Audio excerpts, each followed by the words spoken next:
Muy buenas tardes a todos, bienvenidos a Tarde 24, bienvenidos a MMD, ya estamos arrancando con todo. Ya vamos a hablar de lo que está pasando con Ucrania, atención, sigue escalando el conflicto, la invasión rusa, bueno, declaraciones fuertes de la Unión Europea y cómo realinea esto desde el punto de vista del espectro ideológico. Pero vamos a arrancar con lo que está sucediendo con el acuerdo con el fondo que está entrando, o tendría que estar entrando, ahora va a contar Pablo Vinocourt, qué está pasando en la Comisión de Presupuesto del Congreso, porque habían prometido que ahora a las 12 del mediodía entraba el memorándum de entendimiento con el FMI. Y se definieron ya cómo van a ser los aumentos de tarifas de servicios públicos para este año.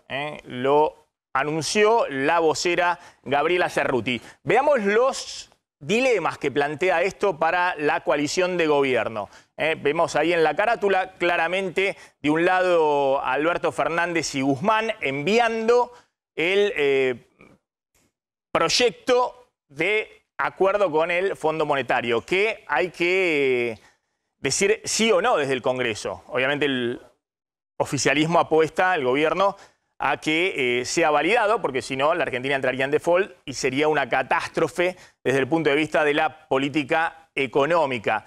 Pero evidentemente hay una zanja abierta grande con Cristina y Máximo Kirchner del otro lado. Y quien va a tener, si se quiere, el trabajo para tratar de alinear al oficialismo en diputados es el presidente de la Cámara, Sergio Massa, en las próximas 2 semanas, porque hay un cronograma muy ajustado, y no voy a detenerme más tiempo en esto.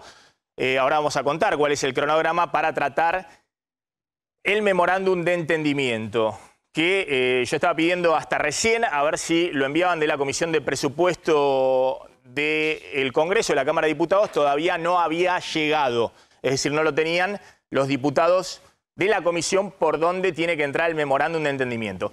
Sea como fuere, esto plantea dilemas importantes, sobre todo para Cristina Fernández de Kirchner, que insólitamente no ha emitido opinión desde que se sabía a fines de enero que la Argentina había llegado a un preacuerdo con el Fondo Monetario. ¿Cuáles son esos dilemas para Cristina? Que choca directamente con lo que eran los postulados básicos de la política económica del kirchnerismo. Puntémoslo, por favor, cuáles eran esos postulados y por qué choca con lo que se ha firmado y con el memorándum de entendimiento que está entrando al Congreso de la Nación. En primer lugar, porque significa que hay que reducir el déficit fiscal, algo que el kirchnerismo solo ha logrado, o el gobierno del Frente de Todos solo ha logrado el año pasado, justamente cuando Cristina denunció un ajuste fiscal equivocado, dijo, y Cristina cree que fue el principal causante, junto con la política económica de Martín Guzmán, de haber hecho o haber provocado la derrota del oficialismo el año pasado. En segundo lugar, porque dispone de un aumento tarifario para este año mayor al que el kirchnerismo había propuesto para este año de un tope del 20%. Ahora van a ver, los aumentos generales pueden estar arriba del 40%, van a ser 43% el aumento general, ya se sabe un poco la fórmula, pero a ver, para sectores de altos ingresos, el 10% de mayores ingresos de la población, aumentos mucho mayores, del 200, 300%. Y claramente son aumentos tarifarios que hasta ahora en el gobierno de Alberto Fernández y antes en el gobierno de Cristina en sus 2 periodos, el kirchnerismo nunca autorizó. En tercer lugar, porque el acuerdo significa la obligación de una tasa de interés real positiva. Es decir, que la tasa de interés debe superar la inflación. ¿Y qué significa esto? Que no pueden usar el instrumento de la tasa de interés por debajo de la inflación para estimular el consumo. Estoy contando cómo los postulados básicos de lo que hemos visto de la política económica del kirchnerismo en los 2 gobiernos de Cristina e incluso en los 2 primeros años de Alberto Fernández, ahora van a ser corregidos, chocan con lo que se firmó en el memorándum de entendimiento y ese es el dilema que plantea esto para Cristina. En cuarto lugar, vamos rápidamente, porque no se puede usar el dólar para frenar la inflación. Algo que ha hecho el kirchnerismo, tanto en los dos gobiernos de Cristina como obviamente durante el año pasado, que el dólar oficial fue al 25% con una inflación del 50%. Era una de las anclas para tratar de sujetar y que no hubiera una inflación todavía mayor. El otro ancla era obviamente las tarifas de servicios públicos, que también van a tener que levantar. En quinto lugar, porque hay una fuerte restricción monetaria y tal vez es el punto más claro respecto al chaleco de fuerza que le pone el acuerdo con el FMI, el memorándum de entendimiento, a la lógica de la política económica kirchnerista. La idea de que si la inflación se desbocó y tenés que hacer compensaciones a distintos sectores, emitís más desde el Banco Central y das compensaciones puntuales. Eso no lo van a poder hacer. Y finalmente, creo que es el punto o la gota que rebasa el vaso en los sectores más ultra del kirchnerismo, claramente Máximo Kirchner, y hay que ver, insisto, cuál es la definición política de Cristina después de todo esto, porque obliga el acuerdo con el fondo a monitoreo trimestral del FMI y muchos empiezan a preguntar dentro de la propia coalición de gobierno, sobre todo en la Cámpora, si no hay un cogobierno, es decir, que la política económica está restringida a un monitoreo permanente de acá al final del mandato de Alberto Fernández por parte del FMI. ¿Cómo son los aumentos de tarifas que simultáneamente, fíjense que es uno de los temas más urticantes para la interna del oficialismo y simultáneamente con el anuncio de que está entrando, ahora vamos a monitorear si llega el memorándum de entendimiento al Congreso, simultáneamente con eso el gobierno anuncia a través de su vocera cómo va a ser el aumento de tarifas de servicios públicos, luz y gas para este año. A ver, Candelaria, ¿qué definió el gobierno y lo transmitió Gabriela Cerruti hace un rato? Exactamente, Maxi. ¿Qué pasó? Gabriela Cerruti anunció que el acuerdo al que se llegó, que reconoció que el punto más difícil había sido la negociación del aumento de las tarifas, el gobierno cerró un acuerdo con el fondo que establece que va a haber 3 sectores claramente diferenciados. Un sector de ciudadanos que ellos consideran que son los que tienen capacidad de pago, o sea, el sector más rico, se le va a eliminar completamente los subsidios. Ahora te vamos a contar porque podrías recibir aumentos de luz y de gas de hasta el 300% o incluso más si estás en este segmento al que le van a eliminar definitivamente los subsidios que hoy el Estado tiene. Un segundo sector que es la tarifa social. La tarifa social es para todos aquellos que cumplen determinados requisitos respecto de sus ingresos, el nivel de vida, el tipo de vivienda, la zona donde viven. Esas personas no van a poder tener aumentos en la luz y el gas mayores al 40% del coeficiente de variación salarial. Ahora vamos a explicar, el coeficiente de variación salarial es la unidad que se va a tomar de medida, es decir, cuánto aumentaron los salarios en el año anterior es lo que va a determinar qué porcentaje de eso te pueden aumentar la luz y el gas. Y por último, el régimen general. La mayoría de nosotros, que no está en el 10% de los más pudientes y no está dentro de la tarifa social, podrán tener aumentos que sean de hasta el 80% de ese coeficiente de variación salarial. Bueno, atención que esto haciendo los cálculos directamente, ¿los haces vos o haces solamente para el 10% de mayor ingreso? Bueno, entonces yo hago los cálculos para todos. Atención que esto significa que para los sectores de menores ingresos, el cálculo de que el aumento este año va a ser solamente el 40% del CBS del año pasado, del coeficiente de variación salarial del año pasado. El CBS del año pasado dio 53,7%. El 40% de 53,7 es 21,6. Estoy haciendo mentalmente los cálculos. Por ahí le erro en algún decimal. Pero estamos hablando que son aumentos del orden del 21% para los sectores de menores ingresos. Obviamente también está la cobertura en algunos casos de la tarifa social. Para el resto, el aumento generalizado, como decía Candelaria, es 80% del CBS del año pasado. Y esto significa, como planteaba Candelaria, que el cálculo de aumento es de casi 43%, 42,7%. El aumento... 42,9, bueno, está bien. Hay que tener en cuenta, Maxi, perdón, que dijo la vocera que se van a contabilizar estos aumentos de marzo que ya se aplicaron. Este 20% ingresa dentro del total. El aumento para todo el año, insisto, generalizado, va a ser de casi 43%. Entonces el aumento que es el doble de lo que planteaba el kirchnerismo con el 20% de aumento. Así se salvó esta restricción que había con el acuerdo del FMI para poder cerrarlo. Como ya a partir de ahora, de marzo, hay un aumento generalizado de la luz de casi el 20%, resta un aumento de 20 y algo más, que muy probablemente se aplique para el segundo semestre. Vamos a ver cuándo hacen la secuencia, pero muy probablemente se aplique a partir de junio. Queda aparte el 10% de la población de mayores ingresos. Ojo que las tablas de ingresos del INDEC muestra que el 10% de la población en la Argentina, declarado por la encuesta permanente de hogar, está en los 10.000 pesos. Si vos ganás 105.000 pesos y demás, sos del 10% del decil más alto de la población. Con lo cual van a hacer cruzamientos patrimoniales, es decir, ver si hay más de una vivienda, si hay automotores y demás, para determinar en ese 10% la quita total de subsidios económicos.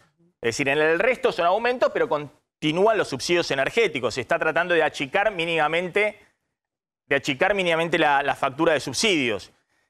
Para el resto se quitan. ¿Cuánto implicaría esa quita de subsidios para el decil más alto de ingresos, para el 10% de mayores ingresos? Bueno, Claudio. Ahí tenemos, en el caso de la electricidad, según cuentas que hizo, estimaciones que hizo el economista Martín Rapetti de la consultora Equilibra, para quienes no reciban más subsidios, el aumento de luz en electricidad, 300%, o sea, multiplicar por 4 la factura que se está recibiendo ahora. Eso es la factura estimativa para aquellos que conforman o están en ese decil del 10% con mayores ingresos, a los que, por ejemplo, se les va a medir, además de lo que comentaba recién Maxi, el valor del inmueble que tienen. Están los barrios cerrados en el conurbano bonaerense, en la provincia de Buenos Aires, que van a tener que pagar aumentos, en el caso de la energía eléctrica, cercanos al 300%. Y en el caso del gas, la estimación, la próxima placa, la estimación del economista Rapetti habla de un aumento del 267%, que implica multiplicar por 3,7 aproximadamente el valor de la tarifa de gas que se está recibiendo ahora. Esto es para el área metropolitana, Ciudad de Buenos Aires y el conurbano bonaerense, que son justamente en donde más se están aplicando estos subsidios. Bueno, acá están en la Comisión de Maxi, Presupuesto.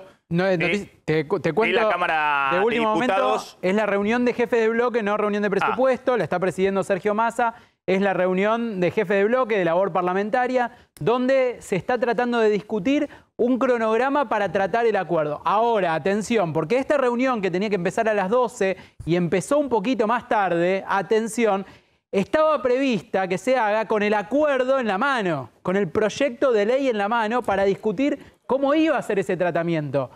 El proyecto no llegó. Hoy en la oposición hubo varios mensajes, incluso públicos, de los jefes de bloque diciendo, ojo que otra vez nos llevan a una trampa porque el acuerdo no está y nos están reuniendo. ¿Quiénes están en esta reunión? Vení, vamos a mostrarlo acá. A ver, acá está Ritondo, Negri, Negri, PRO, Juan López.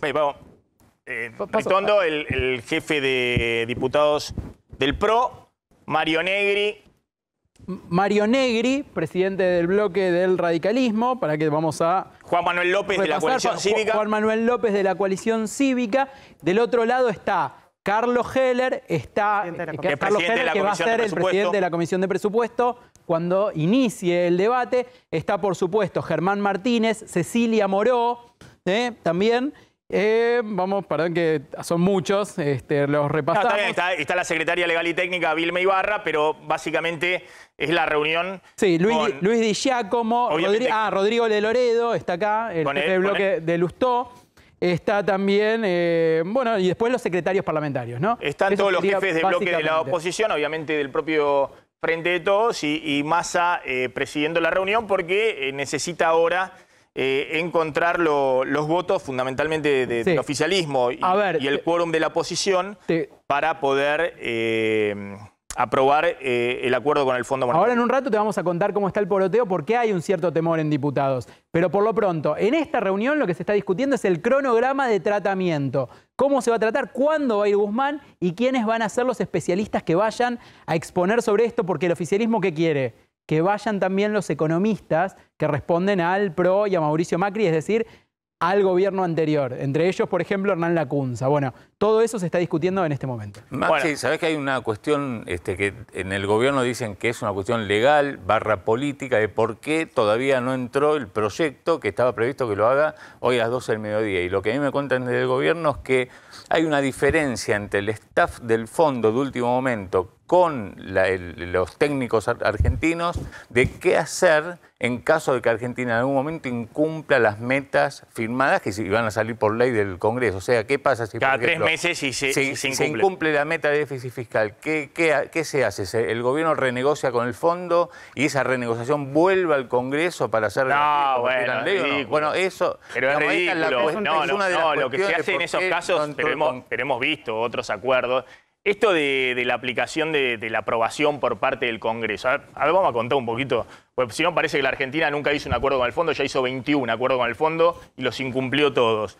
La aprobación del Congreso es algo inédito, innecesario, que en este caso el FMI lo reclama.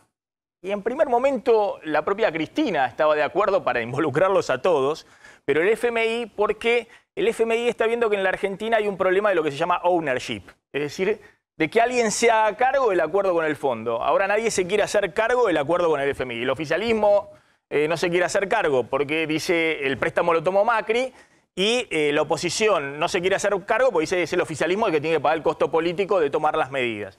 Entonces, desde Washington le sugirieron, y esto lo dijo el propio Guzmán y el propio presidente que viene desde octubre diciendo que iba a mandar al Congreso el acuerdo con el fondo, que se vote en el Congreso para mostrar que están de acuerdo todos. Y en la continuidad jurídica del Estado está claro que este acuerdo implica, como les decía, para el oficialismo un dilema enorme y sobre todo para Cristina, porque le pone un cerrojo a las políticas tradicionales del kirchnerismo, pero los temas de fondo, de reformas estructurales con los cuales reclama habitualmente el FMI para este tipo de programa, lo deja para el próximo gobierno. Y de hecho el director del hemisferio occidental, Ilan Goffman, que es un brasileño israelí súper ortodoxo, lo dejó muy claro en un conference call con inversores en Nueva York. Dijo, este es un puente para el próximo gobierno.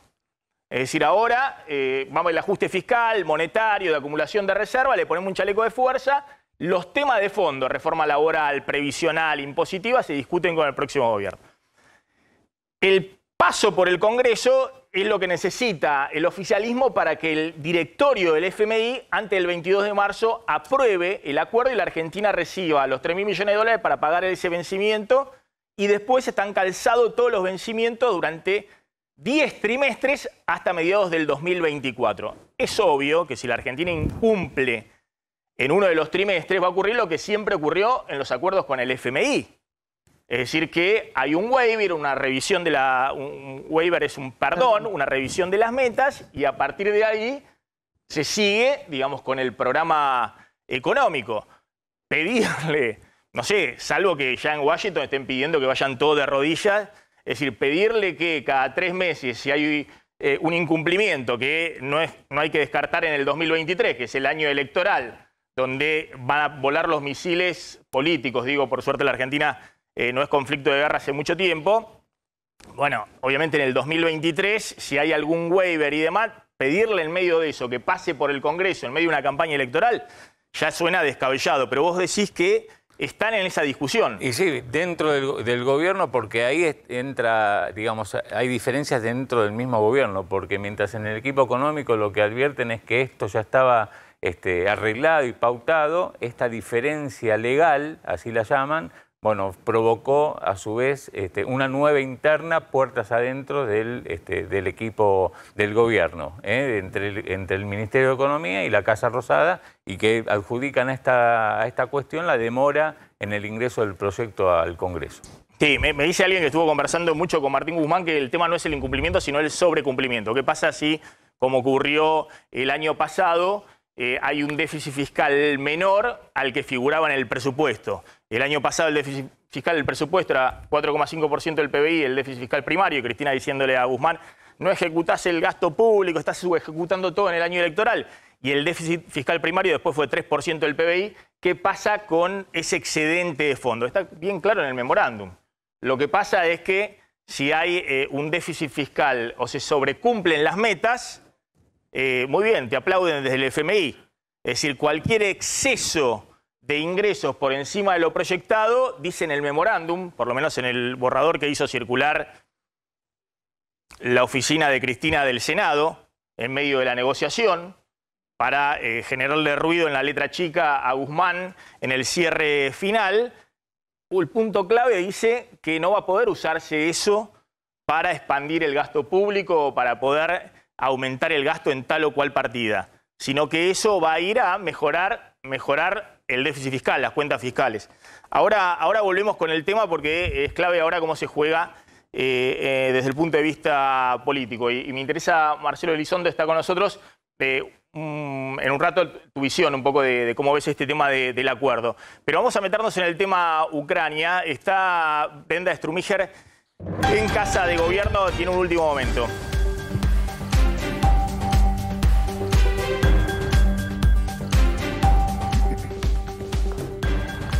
Brenda, ¿cómo estás? Hola, ¿me escuchan bien? Sí, perfecto, Brenda. ¿Qué novedades? Sí, último momento acá desde la Casa Rosada, como pueden ver el color que está atrás mío, rosado es el canciller Santiago Cafiero desde el patio de Las Palmeras anunció que van a evacuar la embajada argentina en Rusia, que tenía a la embajadora, al cónsul y a la hija, bueno, y también estaba hasta hace pocas horas en Ucrania el hijo de la embajadora. Bueno, van a ser trasladados a Rumania, desde donde van a seguir con las operaciones por tiempo indeterminado, van a estar ahí. Y esto lo decidieron por el peligro inminente que están registrando y por otros antecedentes, por ejemplo, en el caso de Brasil, que también evacuó su embajada ayer. Bueno, en base a estos indicadores tomaron la decisión de evacuarla. Esto lo acaba de anunciar hace minutos el canciller Santiago Cafiero acá en la Casa Rosada. Bien, el mensaje entonces, Brenda, también es para los argentinos, ¿no? Que están ahí, no sé si quedan todavía argentinos. Claro, recordemos que...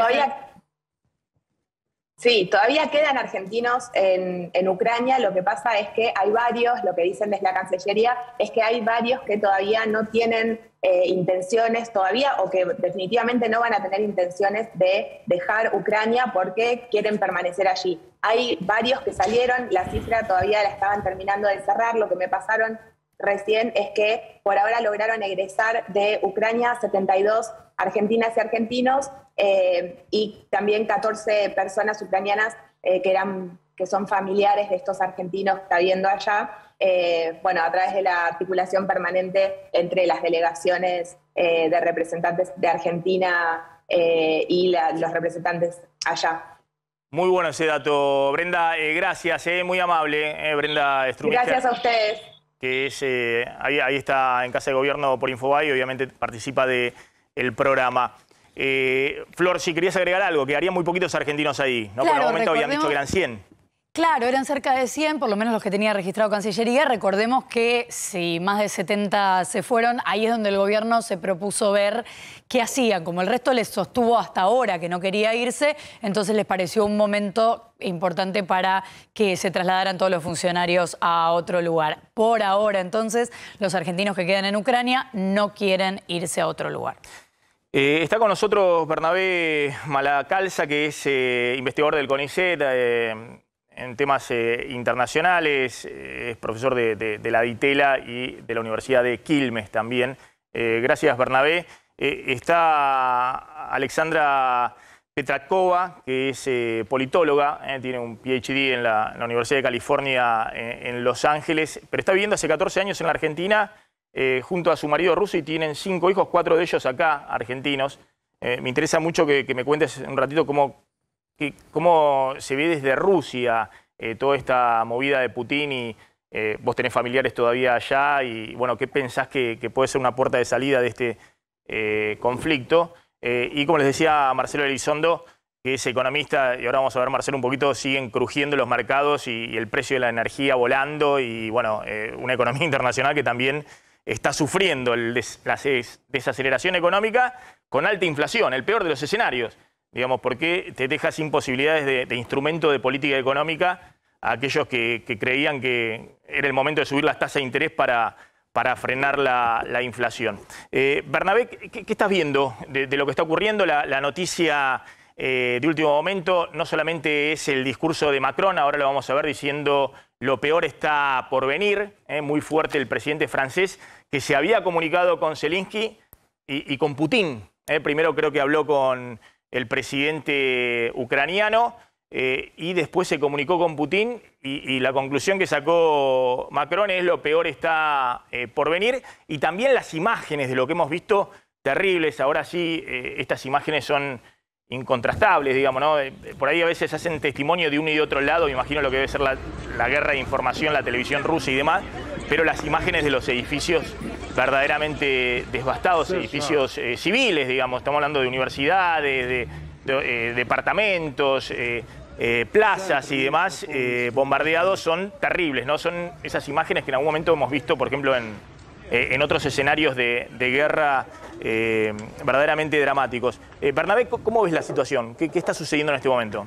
Y nada esperanzador por el momento, con 1 millón de refugiados ya en las puertas de Europa. Estamos en una situación ya de conflicto endémico, ¿no?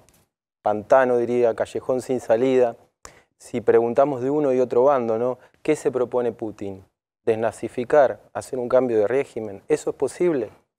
Ya Ucrania tuvo, con la creación de la Unión Soviética, un gobierno en el exilio. Ya lo tuvo, de un gobierno de resistencia. Es decir, una salida de Zelensky hoy implicaría un gobierno en el exilio en Ucrania y un gobierno del territorio invadido prorruso. ¿Esa situación es una salida? Si vamos al otro bando, al bando occidental, Europa y Estados Unidos, nos preguntamos qué buscan con las sanciones, que es la otra guerra, ¿no? La guerra no convencional que está ocurriendo.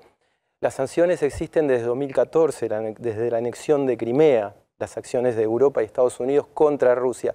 ¿Han logrado aislar a Rusia? Bueno, hoy se triplicaron y se van a ir aumentando, ¿no? Probablemente veamos la expulsión total de Rusia del SWIFT o alguna otra medida a medida que las posturas se endurezcan, pero en relaciones internacionales te diría que aislar es una palabra o un concepto, digamos, problemático. Hoy Rusia, el 30% de su comercio es con China, India, Pakistán, países que no la condenaron ayer y Vietnam también, ¿no? Y que no la condenaron ayer en Naciones Unidas a Rusia. Mientras tanto, el 30% del comercio de Ucrania es también con esos países que no condenaron a Rusia. Uno de ellos es China, que es comprador clave de hierro ucraniano. Es decir, aislar es complejo. Si el objetivo de Occidente es tumbar y aislar a Putin, difícilmente pueda lograrlo. Y si el objetivo de Putin es sacar digamos, a través de una victoria militar, tener una victoria política, difícil. Ahora, te pregunto esto respecto a aislar, porque yo pocas veces he visto, digamos, una reacción tan unificada de Occidente, ¿no? Como en este caso. Algunos cuestionaban que había una decadencia de Occidente, entre otras cosas, porque Estados Unidos perdió su liderazgo.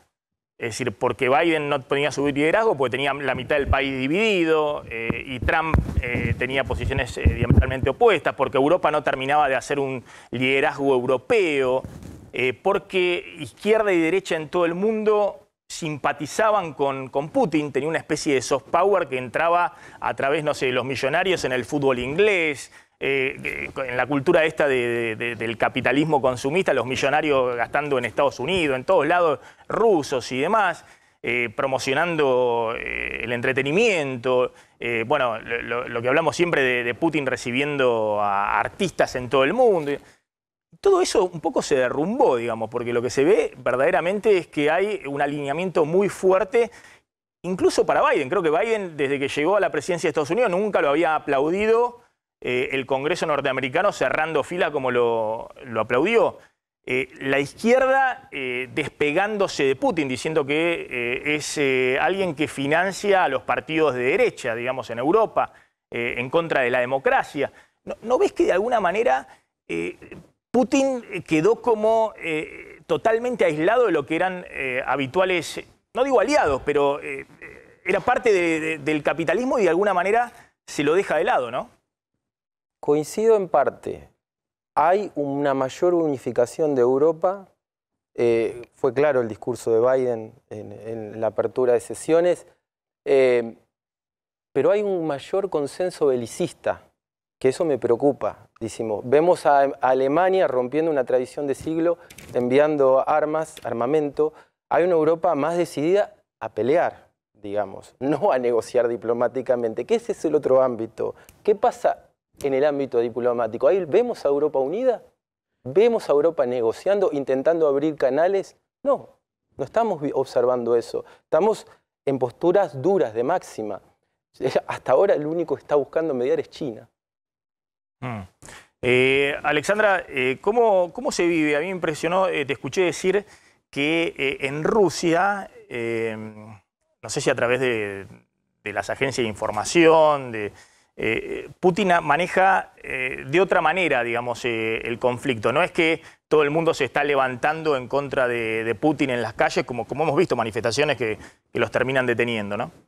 Sí, la verdad no quiero dar la tribuna para la propaganda rusa acá en A24, pero sí, es verdad que la narración que está en los canales de tele es como blanco es negro, negro es blanco, es todo lo opuesto. Que ayer dijeron que si Rusia no atacó a Ucrania, la OTAN atacaría a Rusia en unos días. Que Rusia vino para liberar Ucrania. Que Ucrania es un país nazi y hay que denazificarla. Que todo el pueblo ucraniano aplaude a las tropas rusas que captan sus ciudades. Y que entonces es como es todo al revés de lo que como vemos nosotros. Y los rusos en Rusia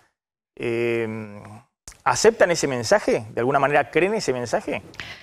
Bueno, hay parte de la población que sí, esas narraciones llegan directamente a sus corazones y realmente creen en eso. Hay una parte. Hay otra parte que no le importaba tanto, pero ¿saben qué es el problema? Que durante el principio de su poder, Putin quería controlar los medios.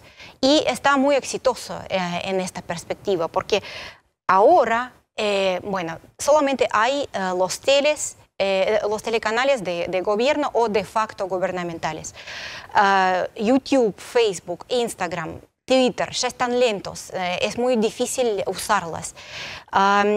Los medios independientes siempre existían durante todo ese periodo, pero cerraron todo hasta que ayer, bueno, hubo un jefe de la radio muy popular que se llama El Eco de Moscú, que era en el medio, siempre trataba de jugar para que no cierran su radio, pero al mismo tiempo para dar la información y la perspectiva de todos los lados. Cerraron. Por eso en Rusia son muy importantes bloggers y vloggers, la gente que hace su propio medio para las redes sociales. Las redes sociales, pero eso tampoco es una opción para los rusos. Tenés que poner VPN en su computadora también es un trabajo encontrar una información, es muy difícil. En todos lados cuento la historia de mi propia mamá. Durante años le decía, tira tu televisor a la basura. Y yo, no veo la televisión, pero el primer día de la guerra le escribí el mensaje, ¿sabes que Rusia atacó a Ucrania? Y ella me preguntó, ¿estás segura que no es al revés? Y me di cuenta que ella mira la tele y cree en los mensajes que quieren que ella crea. Que baja Putin a través de los medios de comunicación en Rusia. Disculpame un segundito porque está Taras Yafarov, que es un ciudadano ucraniano que vive en la ciudad de Stril, en la región de Lviv. A ver, Taras, ¿nos escuchás?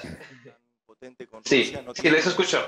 Bueno, se te escucha perfecto, se te ve perfecto. Contanos en qué lugar estás y bueno, y cómo está la situación frente a la invasión rusa. Hoy estaba la información de que había caído una ciudad del sur importante a manos de los rusos, pero bueno, ¿cómo está la situación ahora? Hay una licitación que se hizo anteriormente. Sí, gracias. Que no tiene nada que ver con esto.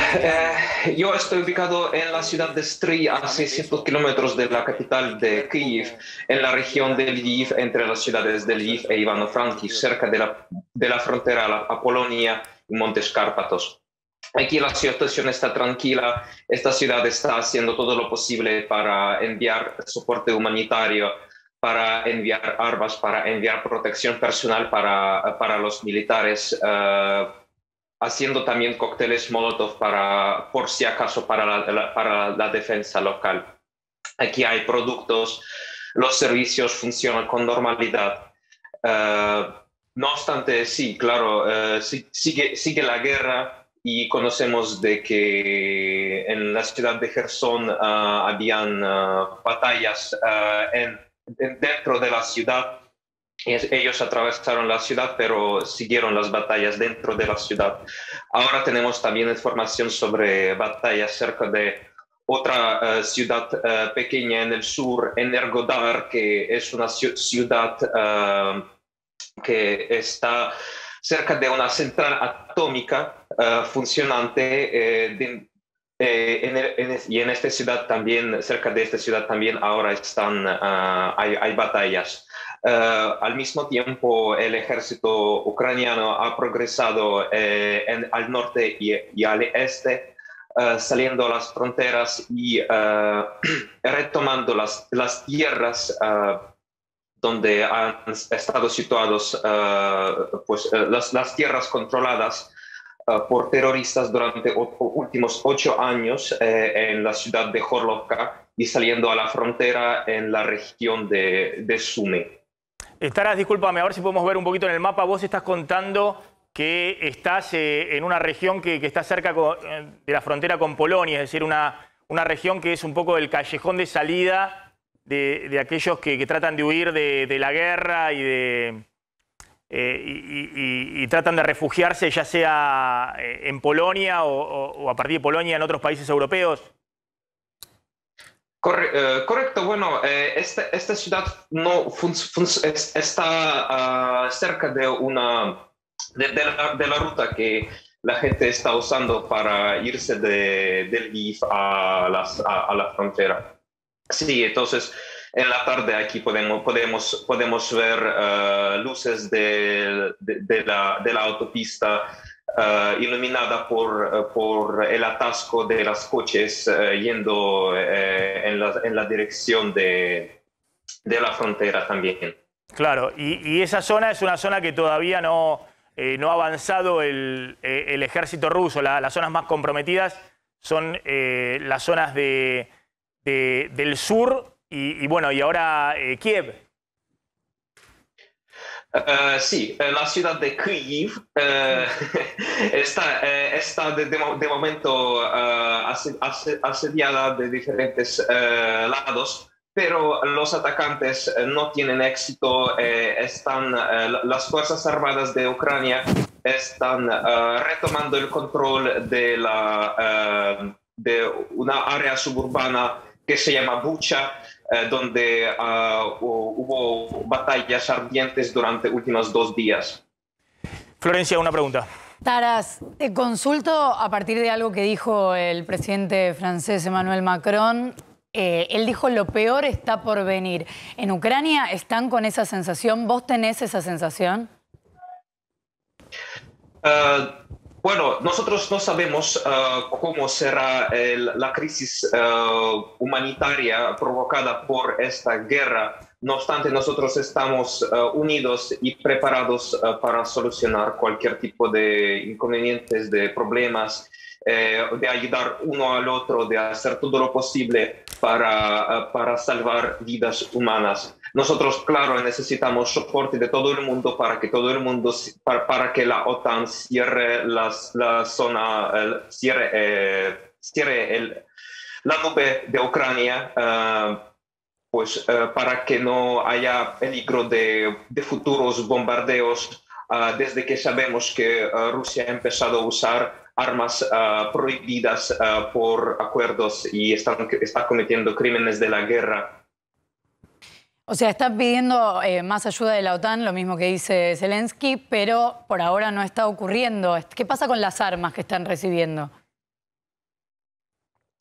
Están activamente recibiendo las armas todos los voluntarios.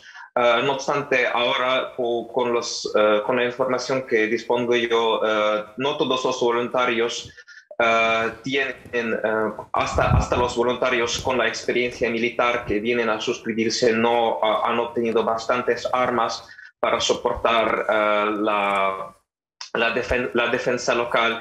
Está siendo formada la Legión extranjera y también invitamos a todos los que desean participar personalmente a unirse a la Legión extranjera. De acuerdo con los datos del Ministerio, de momento hay 18.000 voluntarios que quieren participar formando la Legión extranjera.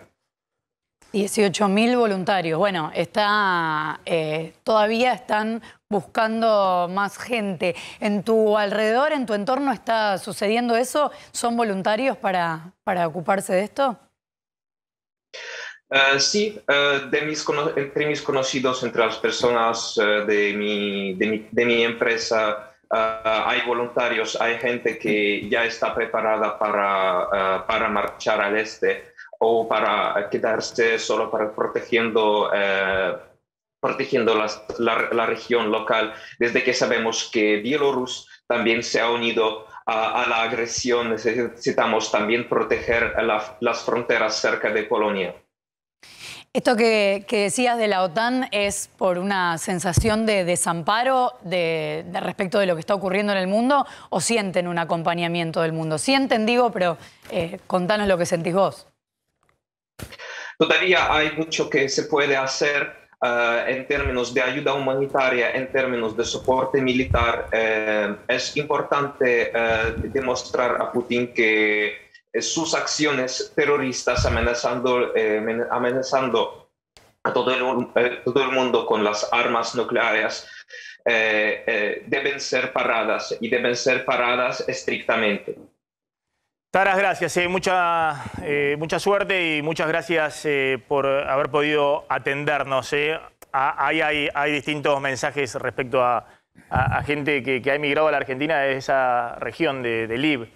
Pero bueno, tengo entendido por lo que decía que es una región que es por ahora un callejón de salida y de evacuación de refugiados. Aunque muchos decían también que es cada vez más peligroso, por eso se decide la evacuación de la Embajada Argentina en este momento, porque después ir por los caminos, no quedarse en sus hogares es tal vez todavía más peligroso. Miren lo que dijo Macron, y un poquito sobre esto quiero hablar, cuál es el análisis. Lo peor está por venir. ¿Qué significa esto? A ver. Les jours qui viennent seront vraisemblablement de plus en plus durs. Des centaines de milliers de réfugiés fuient vers la Moldavie, la Pologne, la Roumanie, la Hongrie, la Slovaquie et progressivement le reste de l'Europe. Dans cette épreuve sans précédent, depuis nombre de décennies, nous nous tenons aux côtés de l'Ukraine. Je salue ce soir le courage du peuple ukrainien qui résiste sous le feu des armes. Et en votre nom, j'adresse au président Volodymyr Zelensky le soutien fraternel de la France. C'est donc bien seul et de manière délibérée que, reniant un à un les engagements pris devant la communauté des nations, le président Poutine a choisi la guerre.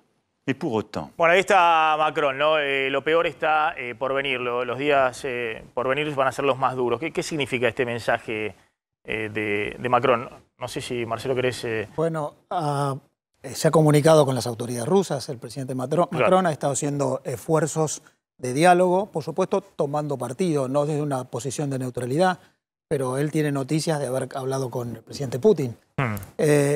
Además, lo que está haciendo es leyendo lo que vemos. Hay una escalada y hay una ofensiva militar que continúa. De modo que me parece que lo que él está mostrando es la noticia que tiene. Acá no hay perspectivas de un detenimiento de la escalada militar y no hay herramientas, porque Occidente ha decidido reaccionar a través de sanciones no militares, económicas, ante la avanzada militar de parte de Rusia. Yo creo que esto tiene que ver, en primer lugar, con razones jurídicas. Ucrania no es parte de la OTAN. En segundo lugar, con razones políticas. La opinión pública de los países occidentales probablemente haría pagar a las autoridades políticas un involucramiento en una guerra en la cual se están sensibilizando, pero es una guerra finalmente un poco más lejos. Y en tercer lugar, con la entidad de Rusia. Rusia es una gran potencia militar, la segunda del mundo, pero en términos económicos no es tan relevante. Hoy, con el PBI de Rusia, hoy después de la devaluación, es el país número 15 del mundo. Rusia tiene un PBI más chico que el de la India, que el de Corea del Sur, que el de Brasil. De modo que hay una vulnerabilidad por el lado económico mayor y por ese lado ha respondido Occidente. Y la amenaza nuclear, ¿no? Que también todos están ahí viendo, sobre todo también en Europa, respecto a la amenaza nuclear. Alexandra, ¿crees que hay una salida, digamos, a todo esto? Porque algunos dicen, Putin en este momento va a una situación también dramática, digamos, porque aún si logra hacerse con el país, después ¿cómo sostiene? 45 millones de habitantes, una población que le va a ofrecer resistencia, que permanentemente va a generar. Ahora, si se retira, bueno, es una situación también terrible desde el punto de vista de su propio poder interno, ¿no? Y su manejo de poder interno. No, para su poder interno me parece que no, eso no va a tener un impacto dramático. Pero es verdad que él seguramente que no quiere salir, pero va a tener que salir. Porque no puede bombardear las ciudades ucranianas. ¿Cuántos días va a seguir eso? La idea de él era captar todo el territorio ucraniano durante 3-4 días, organizar bases para el ejército ruso y desde esas bases poder salir más allá a otras ciudades. Eso no logró hacer. Y ahora las tropas rusas ya están sin comida, sin medicamentos, sin petróleo, porque no lograron captar esos territorios donde pueden organizar bases. Por eso tan desesperados siguen bombardear Kharkov. Entonces, que militarmente ya moralmente perdió el primer día. Militarmente también ya perdió. Va a tener que salir, sí o sí. Y para mí, el mayor problema sería que vuelve a Rusia y todos van a olvidarse de Rusia y de los pueblos rusos, del pueblo ruso. Y van a tener muchos años, por ahí décadas, aislados. No coincido con Bernabé. Rusia ya está totalmente aislada. Va a poder manejar la economía más o menos, pero van a llegar años de pobreza y de tristeza cuando la gente va a pasar su tiempo tratando de conseguir cosas básicas para sobrevivir, como, no sé, pan. ¿Perdón? Bueno, le respondo, pero sí. Yo creo que obviamente que hay una situación de grado, puedes estar más, menos, pero totalmente es imposible que un país esté aislado. Más Rusia teniendo una relación como la que tiene con China. Rusia está observando el Asia, no Europa. Se desarrolla hacia el Asia, la Siberia, todas las explotaciones de Rusia que no la habían desarrollado durante la Unión Soviética van creciendo hacia ese lado, la inversión en ciencia y tecnología, y eso hace rato, ¿no? Yo creo que por ese lado me refiero a lo que obviamente sí que esto impacta muchísimo. La economía rusa es del 7% del PBI de la de Estados Unidos, para tomar una dimensión, o sea, como decía Marcelo, es totalmente vulnerable. Ahora, hay que prestar atención a lo que va a ocurrir hoy. No digo que vaya a haber un acuerdo en las negociaciones en la frontera entre Bielorrusia, ahí van a tener en una nueva ciudad las negociaciones hoy. Rusia lo que está pidiendo es el reconocimiento de Crimea, de la anexión del 2014 y de las repúblicas separatistas del Donbass. Lo que está pidiendo Ucrania es justamente que Crimea pertenezca a Ucrania. O sea, con esas dos posiciones de máxima se está arrancando las negociaciones. O sea, es imposible arribar a un acuerdo en ese sentido.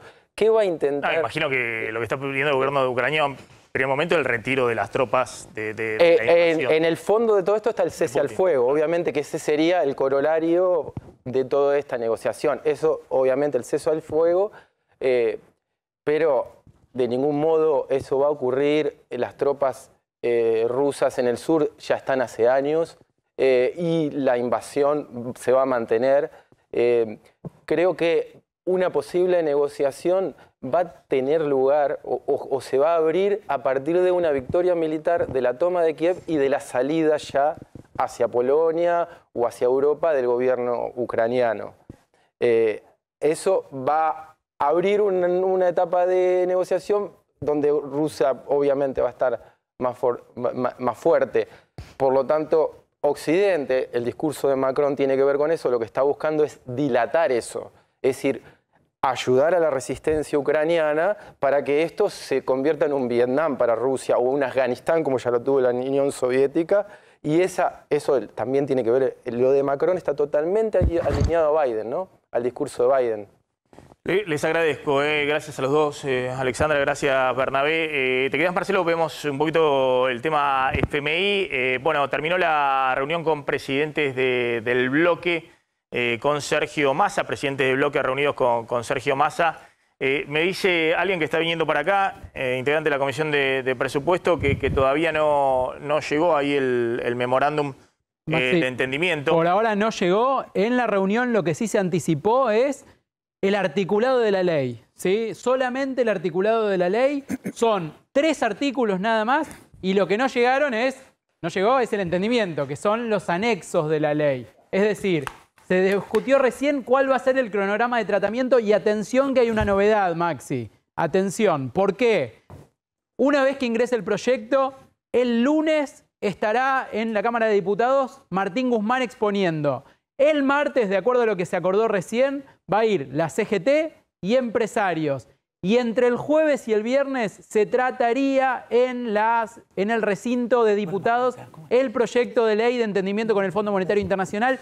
Se anticipan los tiempos. Ayer habíamos anticipado que la idea era tratarlo la otra semana. Bueno, finalmente se acortan los tiempos. La idea es tener la media sanción el viernes que viene como máximo para que se pueda tratar en el Senado la semana que viene, la semana siguiente. Entonces, en principio hay acuerdo. El lunes va Guzmán, martes CGT y empresarios. Entre el jueves y el viernes se le daría media sanción al acuerdo con el Fondo Monetario Internacional. Te repito, todavía la totalidad del acuerdo no llegó a la Cámara de Diputados. Ya está con nosotros Margarita Stolbizer. Gracias, Margarita, por venir. Gracias. Muy amable. Ahora me vas a contar un poquito cómo resuelve este tema la oposición. Yo decía, y volvamos al arranque, esto es un dilema para el gobierno, es un dilema para la oposición. Empecemos el dilema para el gobierno. Claramente este acuerdo, más allá de que, como dice Guzmán, se ha dejado los reclamos históricos del FMI en este tipo de programas para el próximo gobierno, que justamente va a tener los 10 años de programa de facilidades extendidas, le pone un chaleco de fuerza en estos 2 años a la política económica tradicional del kirchnerismo, la que tiene Cristina en su cabeza o Máximo Kirchner, ¿no? Aumento de tarifas, es decir, que empiece a haber algún reflejo del costo de generar la energía en las tarifas, que no puede usarse las tarifas públicas como una especie de ayudín del consumo o de el ingreso disponible de las familias, esa idea que muy clásica del kirchnerismo en los 2 mandatos de Cristina, por otro lado acumulando una cuenta astronómica de subsidios.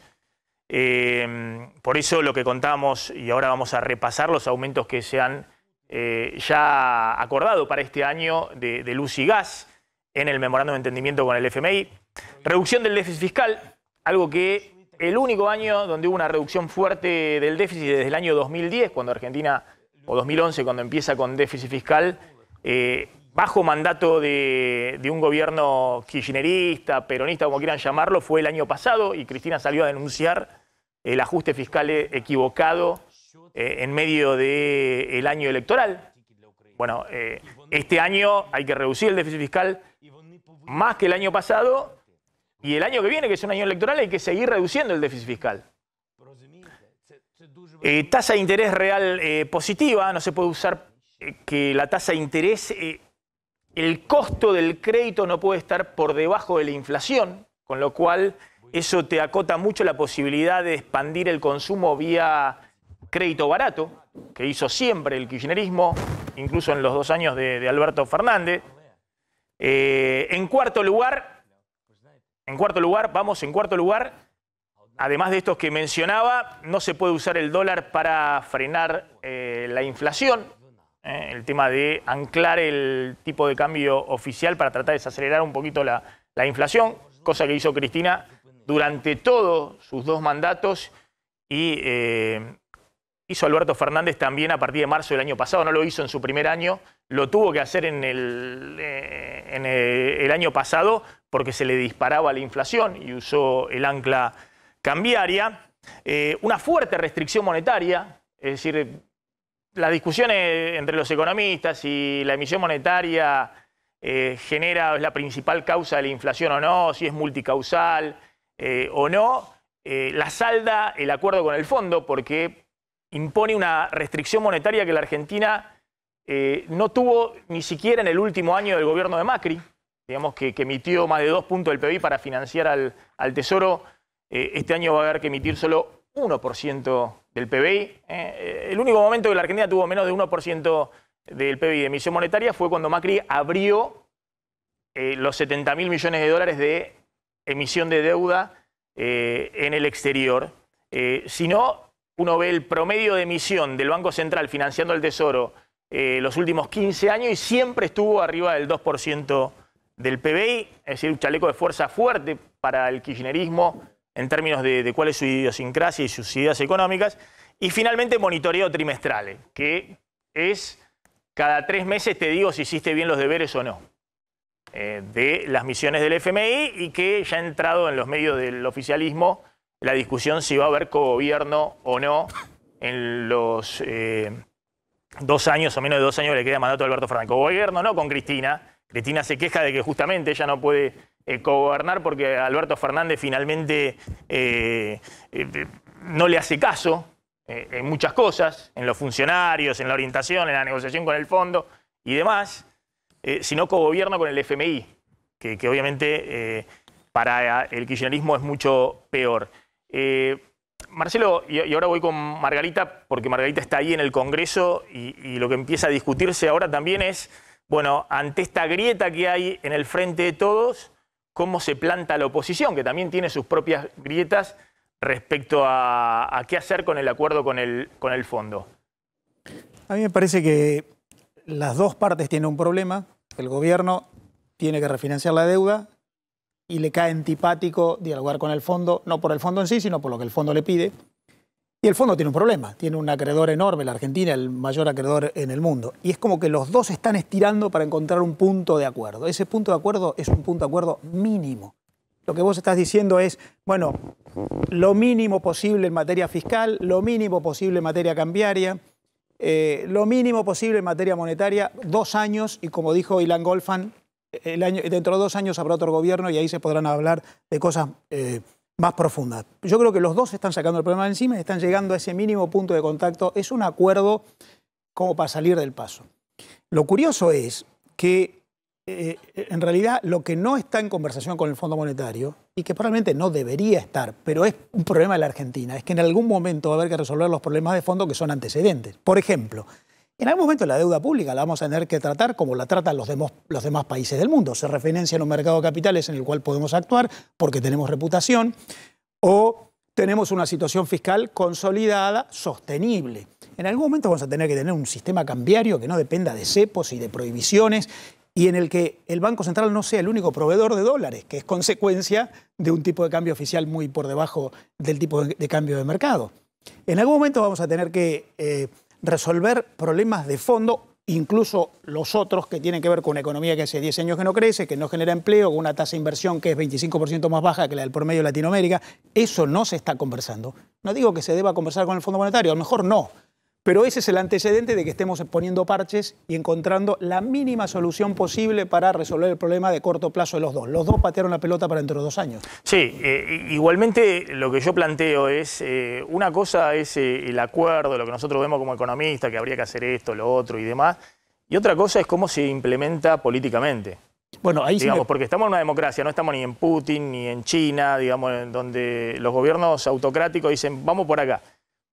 Le pasó a Macri, que fue a un acuerdo con el fondo y perdió las elecciones, ¿no? Uno dice, bueno, si no iba a haber acuerdo con el fondo, no llegaba a diciembre del 2019, pero claramente la población le bajó el pulgar. Le pasa a este gobierno que, digo, con estas restricciones, la actual política, como gestionás, tiene muchas dificultades, porque este gobierno se le divide la mitad de su capital político diciendo, no, por acá no vayas. Y los que supuestamente estarían de acuerdo que vayas por acá no te quieren poner el gancho porque dicen, no, nosotros costo político vamos a pagar a partir de 2023 y 2024 si volvemos al gobierno. Entonces, ¿no ves ahí un problema en términos de la gestión de este acuerdo con el FMI? Ahora quedan más de un año y medio. Sí, veo varios problemas vinculados con lo mismo. Primero, la heterogeneidad de la coalición de gobierno, dentro de la cual hay una parte importante que está diciendo no me gusta lo que está firmando. Y lo que está firmando no es firmar hoy, es compromisos en adelante. Segundo, un tema crítico, las revisiones trimestrales.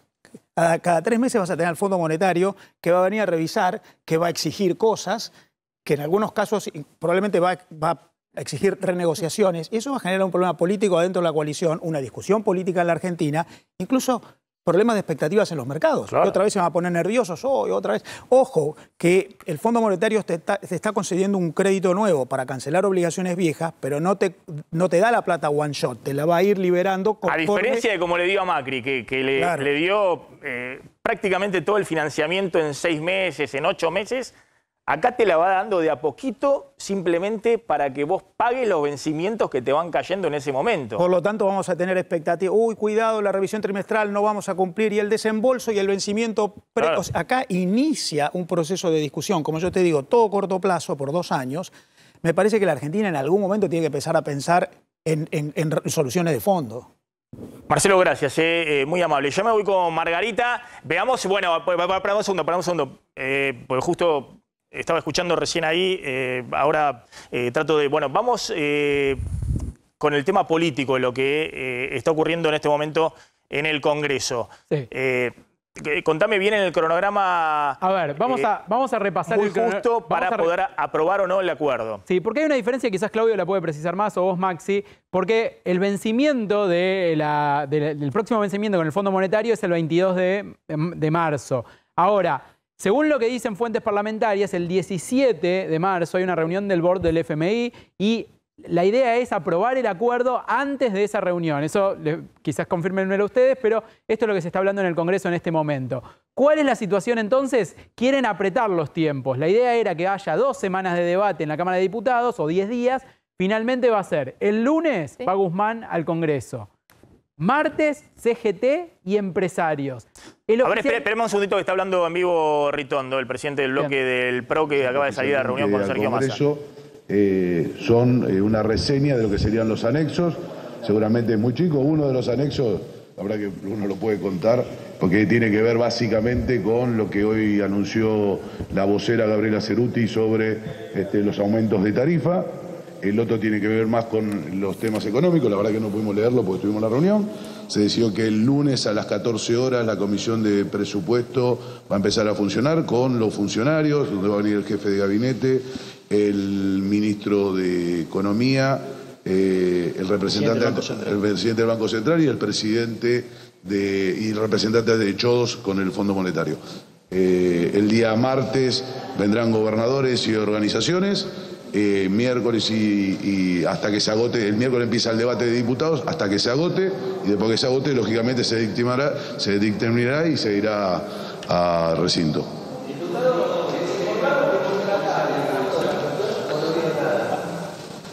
No escuché esa otra pregunta. Sí.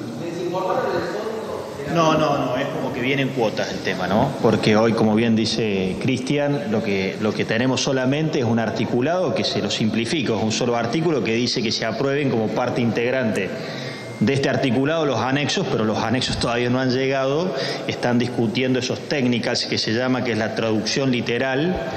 Ese es el argumento que nos dieron, estaría llegando supuestamente en el transcurso de las horas que vienen. Hemos discutido el cronograma para ver si se logra despachar esto la semana que viene con la participación de los funcionarios. Nosotros hemos requerido la participación del integrante del Banco Central de la República porque nos parecía importante que esté.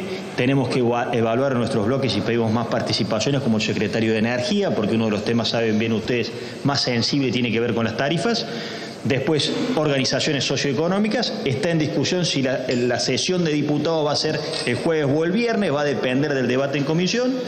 Así que hasta el momento sí me parece que es un dato que ellos han más bien interpretado que el acuerdo ya forma parte integrante, es decir, si había una discusión acerca de se podía aprobar el financiamiento y los condicionales económicos podrían no abordarse, si este es el texto, ellos ya han tomado la decisión que todo tiene que aprobarse en su conjunto. Bueno, Juntos por el Cambio seguimos con la misma postura, digamos, tenemos que conocer los contenidos porque nos han acercado un resumen hasta ahora. ¿Fueron citados algunos ministros de la presidencia de Macri, por ejemplo? No, ninguno. No va ningún funcionario de la anterior gestión. Van a venir los funcionarios que están llevando a cabo este acuerdo y que van a tener que ejecutarlo por lo menos los 2 primeros años. Margarita, gracias por venir, muy amable. Bueno, ¿qué está pasando, digamos, con lo que viste en la Asamblea Legislativa? Alberto Fernández haciendo un discurso, Cristina al lado, Cristina sin hablar respecto al acuerdo con el fondo y el gobierno que necesita para seguir gobernando hasta el 10 de diciembre de 2023, que esto se apruebe entre la semana que viene y la otra. Sí, yo creo que no se trata solamente de una necesidad del gobierno. Me parece que la Argentina está frente a este dilema, digamos, no es solamente un problema del oficialismo de la oposición. Ahí lo que creo es que si bien esto plantea un dilema para ambos, hay una responsabilidad primaria que es de quienes están ejerciendo hoy el gobierno en el Poder Ejecutivo. Por lo tanto, hay que poner el foco ahí, de la misma manera que en la sesión o en la asamblea debió estar el análisis sobre el discurso del presidente, que tenía en lo bueno y en lo malo mucho para analizar y no quedarnos en el tema de las presencias o las ausencias. Ahora, en función de esto que planteaba Marcelo Elizondo con mucha claridad, la Argentina tiene una agenda de temas por resolver que no los va a resolver el acuerdo con el fondo. El acuerdo con el fondo es un elemento necesario, imprescindible, diría yo hasta ahora, porque el dilema es vamos al default o nos hacemos cargo de esto con mucha responsabilidad. Porque lo que está demandando esta situación es responsabilidad de la política. Y por un momento debemos salir de la especulación permanente de que la política es solo electoral y si lo que se haga nos hace ganar o perder las elecciones. Lo que estamos viendo es un nivel de especulación dentro del oficialismo enorme, que decir, le sacamos el cuerpo a esto porque esto puede no ser bueno electoralmente. Es un sector del oficialismo. Claro, eso sí. Es un acto de irresponsabilidad total. ¿Vos pensás que es así? Digo, ¿Vos pensás que es así? Máximo Kirchner, la propia Cristina, la Cámpora, están especulando electoralmente. Pero, ¿cómo queda posicionado para el 2023 el espacio? Y eso tiene una dosis de hipocresía muy grande, porque la verdad, cuando pusieron a Alberto Fernández, no era el Che Guevara bajando de la Sierra Maestra, sinceramente. Pusieron a alguien para que quedara bien con todo el establishment. ¿Qué esperaban? ¿Alguna otra cosa? Y hoy sacar el cuerpo, ahora yo creo que no sacan el cuerpo por el acuerdo con el fondo, lo están sacando por el resultado electoral. El resultado electoral de noviembre mostró un gobierno que se viene a pique y entonces lo que buscan es saltar del barco antes que el barco se hunda, ¿no? Ahora, ¿vos crees que hay alguna posibilidad de que el acuerdo con el FMI naufrague ahora estas 2 semanas en el Congreso? Yo supongo que no debería ocurrir eso. Ahí voy naturalmente a tu pregunta, que es, yo hago el foco sobre la responsabilidad que el oficialismo y la coalición en su conjunto. Esto de que te vengan a contar ahora, como dijo hoy la vocera presidencial, bueno, es una coalición diversa, cada uno expresa. No, muchachos, háganse cargo. Este es el gobierno de ustedes hasta el 2023, háganse cargo ustedes. Ahora, tomo también tu pregunta en el sentido de qué es lo que hacemos nosotros. Y a mí lo que no me gusta es una discusión anclada en el pasado, ni por el oficialismo ni por la oposición, que sí o no en función de lo que pasó con el gobierno de Macri. Yo creo que la responsabilidad hoy, nuestra como coalición opositora, no es lo que pasó, es lo que pretendemos que pase, porque somos una coalición que tiene vocación de gobernar este país después del 2023. Es más, somos una coalición que tiene muchas posibilidades de gobernar el país después del 2023, por lo tanto es urgente, imprescindible, una actitud responsable y madura frente a esto, porque este es el país que nosotros vamos a gobernar. Hay que terminar con las especulaciones políticas y poner esto en un marco de racionalidad. ¿Qué especulación hay en este momento desde la oposición? todas tienen que ver con una política, como te digo, del oficialismo, te digo de la oposición. Hay que despejar la especulación electoral de si esto nos conviene o no nos conviene, de si nos votan o nos votan. La verdad es que en algún momento la Argentina necesita, y lo decía Marcelo, empezar a discutir una agenda de temas para lo cual tenés que despejar el acuerdo con el fondo, temas que no te resuelve el acuerdo con el fondo, pero si vos no lo despejás, no podés empezar a discutir cómo crecés, cómo resolvés todos los otros problemas, ¿no? El silencio de Cristina vos lo interpretás como una especie de acuerdo con Alberto Fernández en términos de... bueno, ya habló Máximo en el rechazo. Alberto necesita mucho más que no hablen que no que hablen. La verdad es que por eso yo decía, yo pongo mucho el foco en lo que fue el resultado electoral. A mí me parece que el abandono del gobierno que vienen haciendo desde ahí, el golpe más grande al gobierno de Alberto Fernández fue la primera carta de Cristina después de la PASO. La renuncia de Máximo a la presidencia del bloque es otro golpe de gracia brutal. Entonces, háganse cargo. Yo creo que el presidente hoy necesita que cuanto menos hable mejor, porque si habla realmente cada vez lo debilita más. Esperamos que está hablando Carlos Heller, el presidente de la Comisión de Presupuesto, está con Luciano Laspina al lado, que es el hombre de Juntos por el Cambio de la Comisión. Vicepresidente de la Comisión de Presupuesto. Invitando al Poder Ejecutivo, en la figura del jefe de gabinete, del ministro de Economía y de quienes sus colaboradores más inmediatos, del integrante del fondo, representante argentino en el Fondo Chodos, del presidente del Banco Central, creo que no me olvido de nadie, Rigo, que van a ser invitados el día lunes, donde dispondremos de todo el tiempo necesario para escucharlos y para que se le hagan las preguntas del caso. El día martes continuaremos invitando a entidades cuya lista no la tenemos, porque quedamos que nos van a enviar sugerencias de quienes hoy estuvieron participando de la reunión para conformar esa lista, y nuestra idea es que el día miércoles ya sesionemos en comisión y empiecen las intervenciones de diputados y diputadas con el objeto de emitir dictamen una vez que se acaben las intervenciones que suponemos van a ser numerosas. Diputado Heller, buenas tardes. Silvina Brandimarte de Radio La Red. Quería preguntarle si hay consenso en la bancada del Frente de Todos para lograr la aprobación de la iniciativa, si finalmente se avanzó en tener más números de los que en principio parecería dar el poroteo previo, si hay consenso en ese sentido, y si llegan a tener el memorándum de entendimiento aprobado antes del vencimiento del 22 de marzo. Gracias. Nosotros no venimos de una reunión de bloque, sino de una reunión con el presidente de la Cámara donde hemos tratado el cronograma.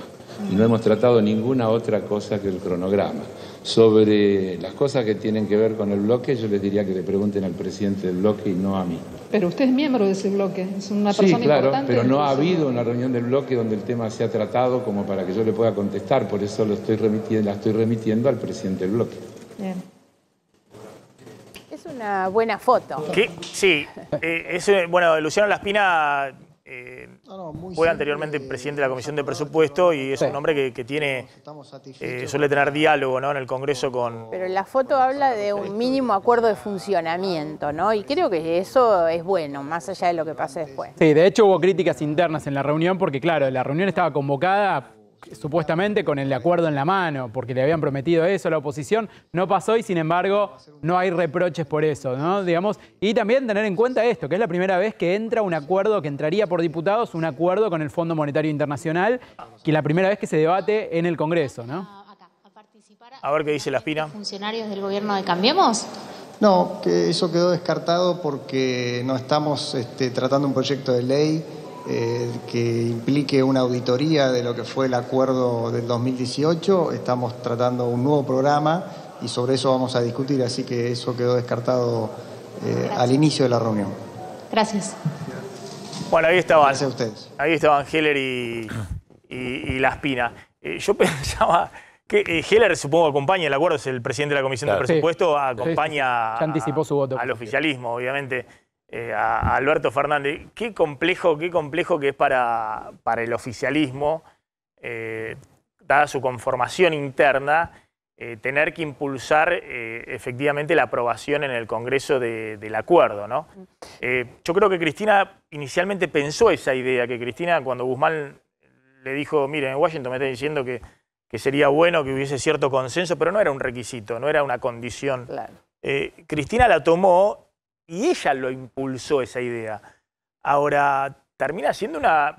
Porque ¿cuál era la idea de Cristina? Bueno, acá hay que coparticipar las responsabilidades de todos. Claro. Que levanten la mano, si va a haber aumento tarifario, que levanten la mano también Juntos por el Cambio, que levanten la mano todos.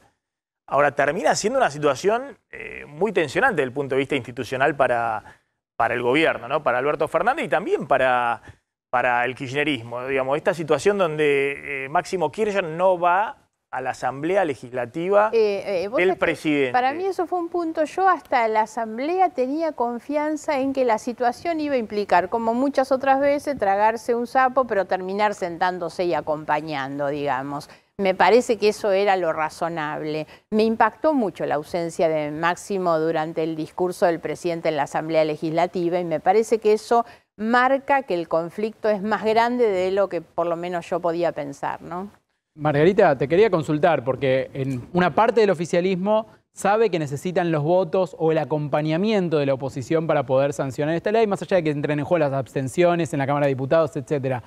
Tu bloque, que tiene 4 diputados de Juntos por el Cambio, pero que no integra ni el PRO ni la UCR, ¿va a acompañar el acuerdo con el Fondo Monetario Internacional?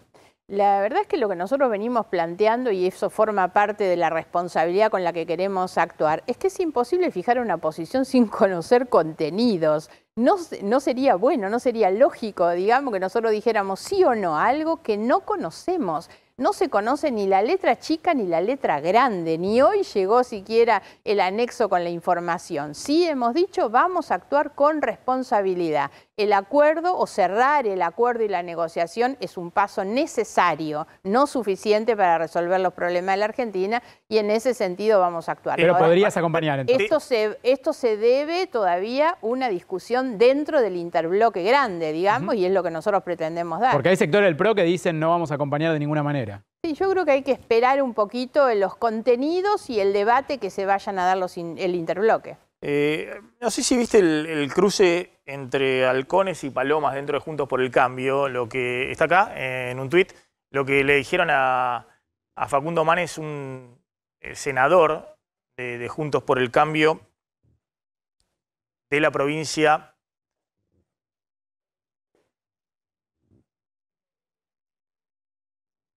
pero a ver si me ayudan. El senador de Juntos por el Cambio. ¿Quién tiene este tema? Sí, te cuento. A ver, el senador Ignacio Torres habló, digamos, criticó. El senador Ignacio Torres, senador por Chubut, de Juntos por el Cambio, un hombre del PRO, criticó a Facundo Manes, dijo, habla mucho del cerebro, pero lo usa poco. ¿Esto por qué fue? Bueno, tenía 2 referencias claras. Por un lado, esta situación de que Facundo Manes se quedó en la sesión y apareció en esa foto donde se lo veía quedándose solo en la sesión de la Asamblea Legislativa. Por cierto, no fue, o sea, todo el radicalismo se quedó, sí, pero quedó. Sí, es básicamente eso. Estuvo ahora, Manes, por eso te pregunto, Margarita, hay tensiones fuertes, digamos.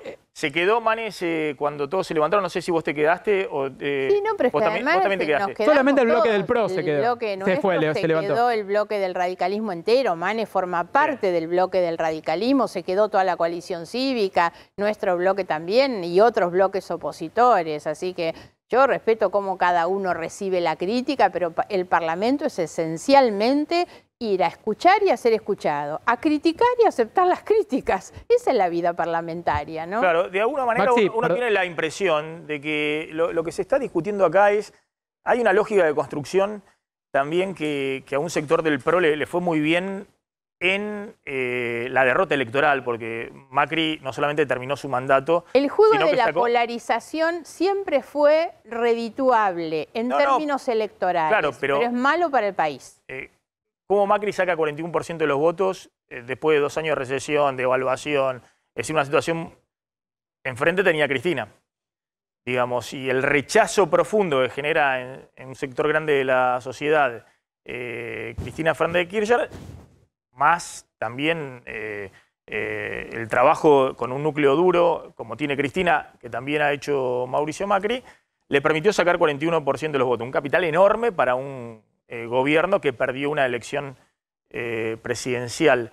Ahora, uno tiene la impresión de que eso también se construyó frente a la idea de que del otro lado estaba una Cristina todopoderosa o un kirchnerismo que, como cuando Cristina gobernaba, en algún momento dijo vamos por todo. no sé si vos tenés la impresión, el otro día lo conversamos acá con Mario Negri, de en qué situación está este gobierno. Porque si vos tenés la impresión de que este gobierno es un gobierno débil, es lo que yo opino, Negri opinaba lo mismo, que se está discutiendo si puede pasar en estas próximas 2 semanas un acuerdo, porque si no es game over y hay una crisis institucional en la Argentina. Bueno, también hay que cambiar un poco el relato desde la oposición, porque tenés despejado, digamos, el escenario para el 2023, pero después tenés que plantear vos cómo vas a gobernar o cómo vas a armar alianzas, ¿no? A eso yo me refería cuando digo cómo nos paramos frente a este acuerdo, frente a esta negociación. La verdad es que yo no quiero pararme para discutir qué es lo que pasó antes. Me quiero parar discutiendo cuáles son las responsabilidades hacia adelante. Gane quien gane la elección. En algún momento la Argentina tiene que empezar a pensar desde una mirada estratégica cómo reacomodamos al país en el mundo, cómo hacemos para saldar las deudas internas. Y esas son discusiones que no podemos dar desde la mezquindad política electoral, digamos. Hay que darlas con mucha sinceridad y con mucha responsabilidad. Así es como nosotros nos paramos. El acuerdo es necesario para el país, es necesario para el país. ¿Nos va a resolver los problemas? No, sentémonos a discutir cómo los resolvemos. Sumo al diputado Marcelo Casareto, que es secretario de la Comisión de Presupuesto. Viene de ahí, de la reunión que hubo también con jefe de bloque y no sé si se reunión también en presupuesto. Diputado, todavía no llegó el memorándum al Congreso. Uno tiene la impresión de que va a llegar primero a los diputados que están en la Comisión de Presupuesto y en particular los del oficialismo. Sí, ¿cómo te va? Un gusto. Sí, estamos esperando. El gobierno viene negociando con el Fondo Monetario Internacional. De acuerdo a lo que conocemos, en la jornada de hoy ingresaría, no sé a qué hora. El presidente de la Cámara convocó a los presidentes de bloque y al presidente de la Comisión de Presupuesto. En este momento están reunidos y están intercambiando criterios de qué tratamiento darle al proyecto cuando ingrese. Qué días, qué horarios, qué invitados, con qué calendario se va a tratar. Y bueno, cuando termine la reunión nos iremos a enterar. Pero el proyecto está por entrar, creo que es conveniente para la Argentina. Necesitamos refinanciar los vencimientos que tiene la Argentina. El año pasado fue un año de recuperación económica, el PBI creció 10,3%, hoy tenemos una perspectiva de que pueda crecer, pero claramente el acuerdo va hasta 2034, o sea que nos quedan estos 2 años, más otro periodo, otro periodo. Va a abarcar 2, 3, 4 periodos de gobierno, por eso es necesario que el tema se discuta al Congreso. Yo hasta el momento conozco los trazos gruesos del convenio, no la letra chica.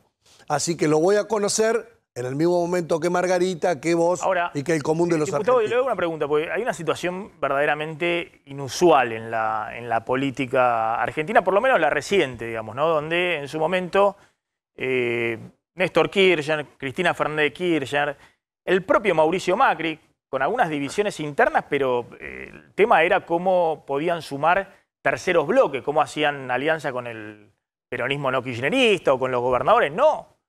Cómo hacían para juntar a su propia tropa, digamos, a sus propios... Siempre ha habido, sobre todo en los gobiernos peronistas, pero también lo hubo en el gobierno de Macri, cierto liderazgo y sobre todo respecto a algunos proyectos cruciales para el gobierno. ¿Qué pasa con la división interna, digamos? ¿Hoy tienen los votos propios para aprobar el proyecto en diputados? Nosotros somos una coalición. Sí. Cuando en 2019 nos presentamos, hay gente que se referencia en Alberto Fernández, en Cristina Fernández, en Sergio Massa, en la CGT, en los movimientos sociales, en los gobernadores, en los intendentes. No estamos acostumbrados en la Argentina a un gobierno de coalición con varias voces. En la experiencia anterior de Juntos por el Cambio, era una coalición que en la práctica fue el gobierno del PRO con el resto como socios menores. Ahora es la primera vez que hay discusión interna, pero no me parece mal, a mí no me asusta eso.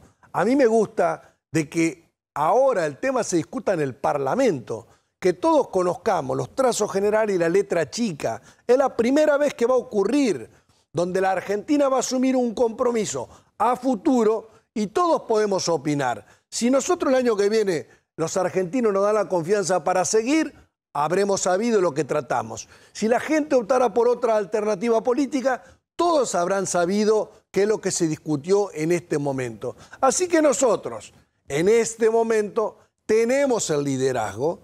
Aunque tuviéramos todo el frente de todos, no tenemos quórum propio. No lo tuvimos en los 2 años anteriores, no lo tenemos ahora. Pero está bien, pero Tenemos que buscar acuerdos siempre para tener quórum en cada sesión, en cada tema, y nos tenemos que acostumbrar a esto. Nosotros, como oficialismo, de abrir la agenda y discutir, y la oposición también de aceptar que hay un gobierno que marca la agenda y ellos podrán proponer cosas y tendremos que arribar a algún grado de acuerdo. Bien, si no, el Congreso no va a tener actividad estos 2 años. Pero lo que se entiende acá es que la oposición, acá está Margarita Stolbizer, que más o menos plantea lo mismo que ha dicho el presidente del bloque del radicalismo, Mario Negri, que estuvo el otro día, diciendo, bueno, la oposición quórum va a dar. Digamos, no es que le va a quitar el quórum al oficialismo para que no pueda estar. Pero pónganse de acuerdo ustedes. En todo caso, pero el quórum va a estar sentada la oposición. No, porque además la división natural que existe en una coalición, lo que no les permite es sacarle el cuerpo al gobierno que integran. Háganse cargo que toda la coalición, con sus diversidades, tiene a su cargo el gobierno nacional. Tiene que sacar este país adelante.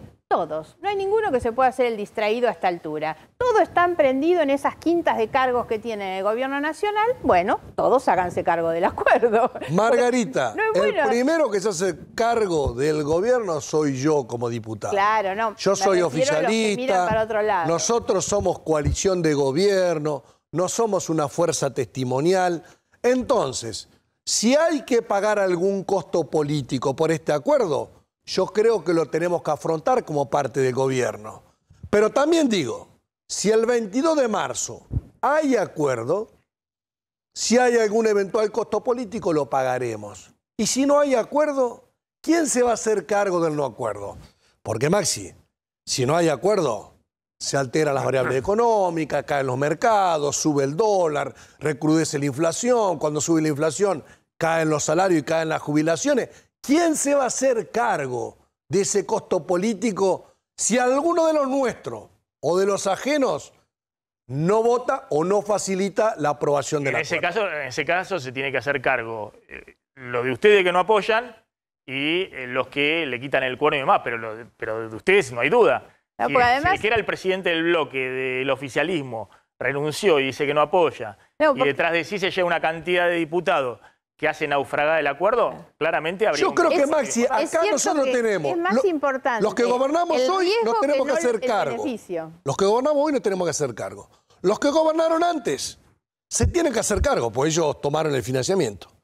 Y las fuerzas políticas que tengan una expectativa cierta de gobernar el año que viene, se tienen que hacer cargo también, porque este acuerdo es de la Argentina, tratado en el Congreso Nacional, en la relación con el Fondo Monetario, que son los principales países del mundo, desde Estados Unidos, Alemania, Francia, España, también China, Japón.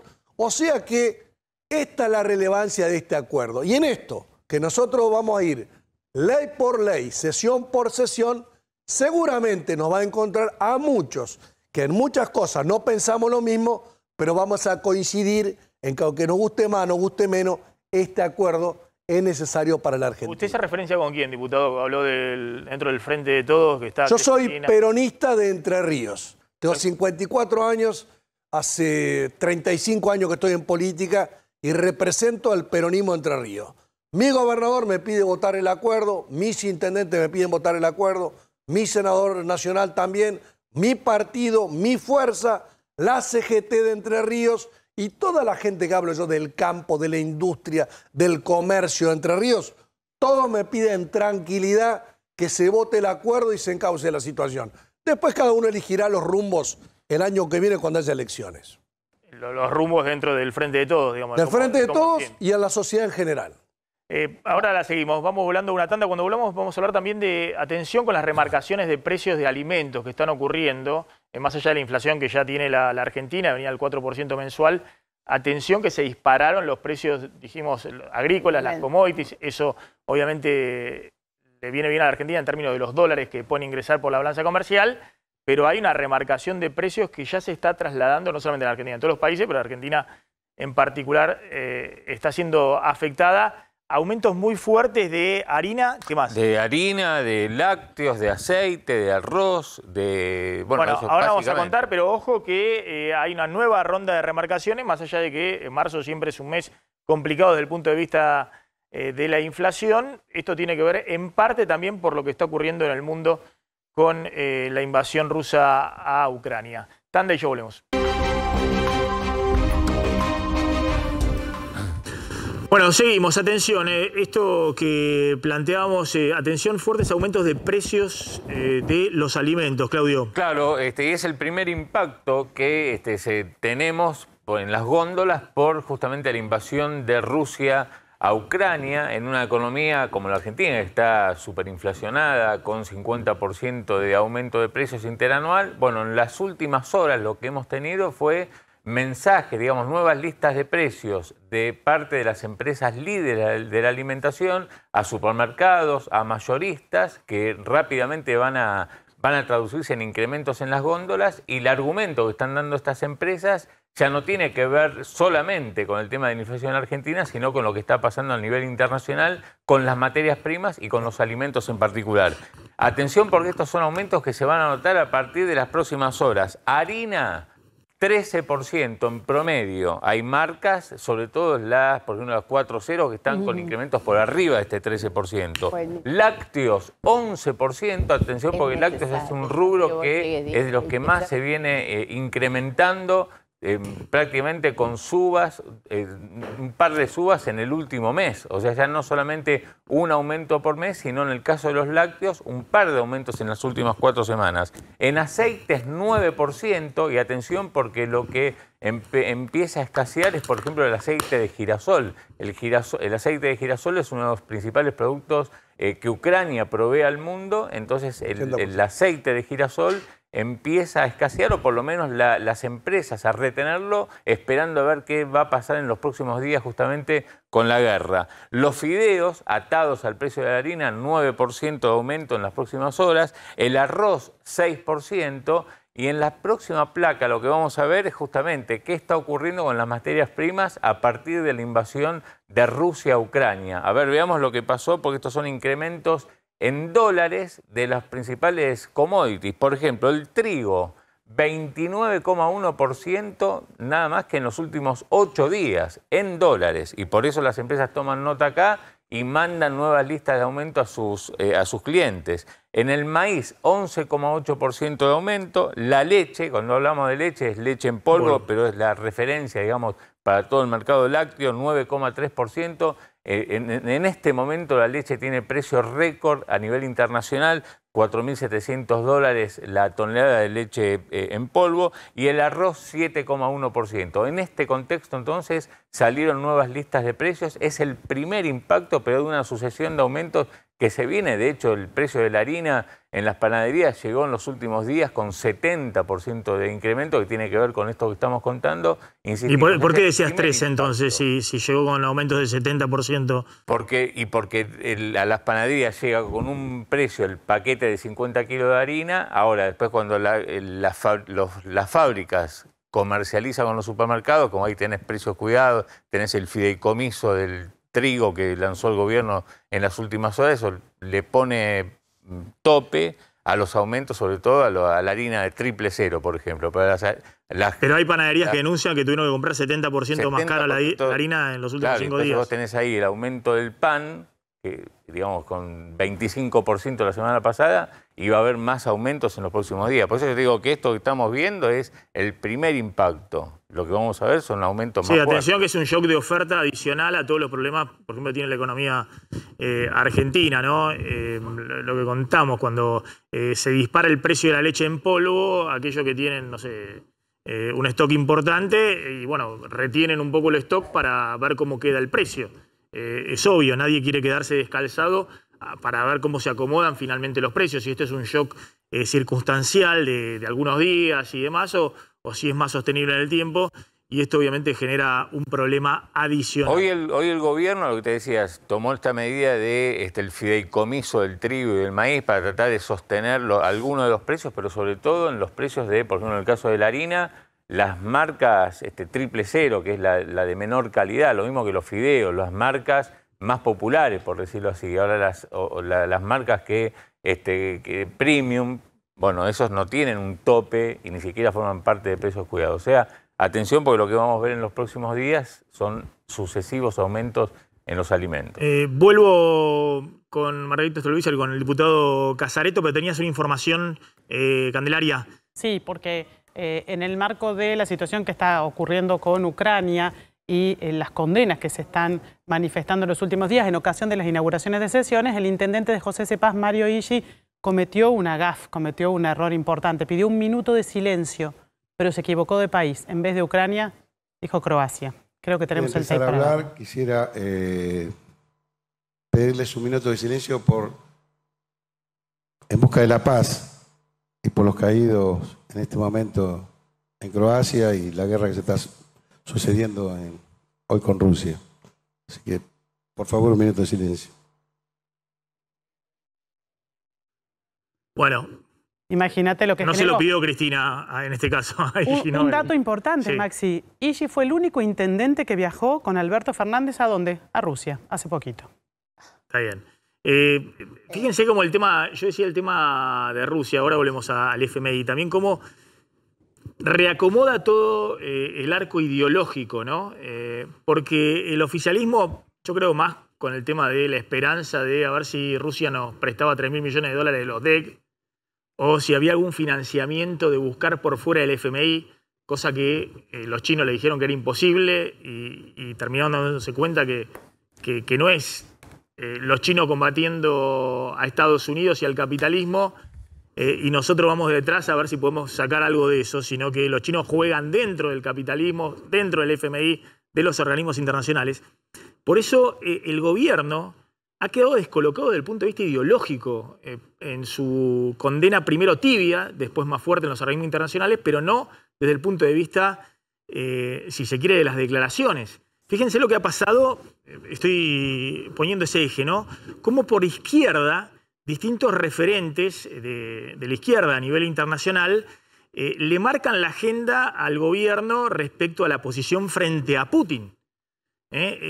No solamente por lo que dijo Gabriel Boric, el flamante o próximamente presidente de Chile, que fue durísimo en la condena de Putin, sino lo que dijo Íñigo Errejón, que es el ex Podemos, actual Más País, que es la voz, si se quiere, de la izquierda en el Parlamento español, con quien se referencia, por ejemplo, no sé, Axel Kicillof o parte de la Cámpora. Quieren ver qué dice para después, bueno, cómo se orientan, obviamente con Pablo Iglesias de Podemos, pero también con Íñigo Errejón. Fíjense lo que decía respecto a Putin. Antes de comenzar no está el señor Abascal, pero se lo digo con toda la calma, dada la gravedad del momento. Miren ustedes, ni con todas las exageraciones, señores de Vox, ni con todos los aspavientos, le van a poder hacer olvidar a los ciudadanos españoles que el señor Putin es de los suyos. El señor Putin es de la internacional del odio, de los Bolsonaro, de los Trump y de los Le Pen, que ayer mismo se comía 1 millón de panfletos porque tenía fotos con Putin. El señor Putin es de los suyos. Bueno, despegándose. Eso es así, y por lo tanto, Alberto y Cristina son los que deben saber si pertenecen a ese mismo bando. Lo que dice es exactamente así. Putin es un autoritario, un hombre que persigue a los homosexuales, es un hombre que no acepta la igualdad de las mujeres. Eso es Putin. Entonces acá Alberto y Cristina deben decidir quiénes son sus socios, o ya lo decidieron, ¿no? Bueno, atención, porque no solamente acá tenemos a Íñigo Errejón, tenemos a Lula y a Gabriel Boric, sino que de alguna manera acá han quedado descolocados, insisto, lo que era hasta ahora el discurso de las simpatías de Putin en este eje izquierda y derecha. Del otro lado tenemos a Bolsonaro, por ejemplo, que subió la apuesta todavía, ¿no? Ha sido todavía más condescendiente con Putin en sus declaraciones de lo que han sido Alberto Fernández y Cristina. Repasemos rápidamente la declaración de Gabriel Boric, la que les decía, el futuro presidente de Chile y referente de la izquierda hoy en Latinoamérica, que dijo textualmente, a ver si me ayudan, para así no lo cito mal. Bueno, una condena muy fuerte a la agresión de Putin en Ucrania. La declaración de Lula dijo condenamos todos los imperialismos, pero lo llamó imperialista directamente. Ponelo acá, si lo miran o ahí está. Lo llamó directamente imperialista a Putin. De hecho, en la grieta brasileña, Lula fue mucho más duro en la condena a Putin de lo que fue Bolsonaro, y lo que decíamos del desprendimiento de Podemos de la izquierda española también en una condena muy fuerte a Putin. En cambio, las declaraciones de Bolsonaro, ¿no?, que hicieron mucho ruido en todo el mundo, más allá de que Brasil ha planteado una posición de condena en Naciones Unidas hacia Putin. Por lo menos imprudente viaje del presidente hace pocos días a Rusia y a China, ¿no? Como mínimo un viaje imprudente en esos términos, porque esto se veía, digamos, y las características que se describían recién de Putin no son nuevas, no son posteriores a la invasión, se conocía lo que Putin representaba. Diputado.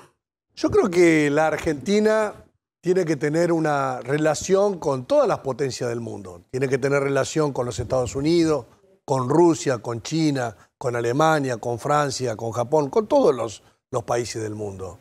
De hecho, el presidente de la Nación forma parte, como la Argentina, forma parte del G20. Y ahí todos los líderes se reúnen y discuten y tienen relaciones y hablan de política internacional y defienden sus intereses.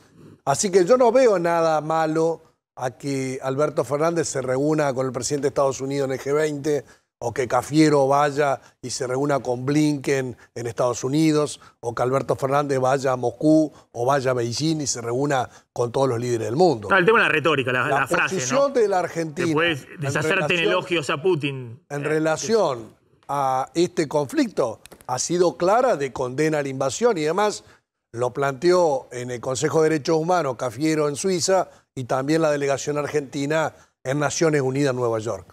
Les agradezco a los dos. Gracias, Margarita. Gracias, diputado. Vamos volando a la tanda, ya volvemos.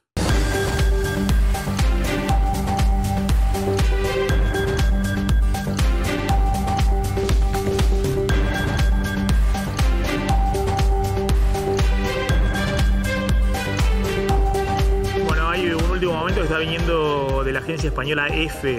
Flor. Exactamente, la agencia española está informando que según Ucrania, Rusia se compromete por el momento a un alto el fuego, por lo menos a un alto el fuego temporal. Recordemos que hoy había reunión de las delegaciones de Moscú y de Kiev en Bielorrusia, en la región de Brest, y cuando empezaba esa reunión el Kremlin decía que no iba a detener los bombardeos, y ahora la agencia EFE da esta información que ojalá sea así, es una buena noticia. En el medio también de una situación dramática desde el punto de vista sanitario en Ucrania.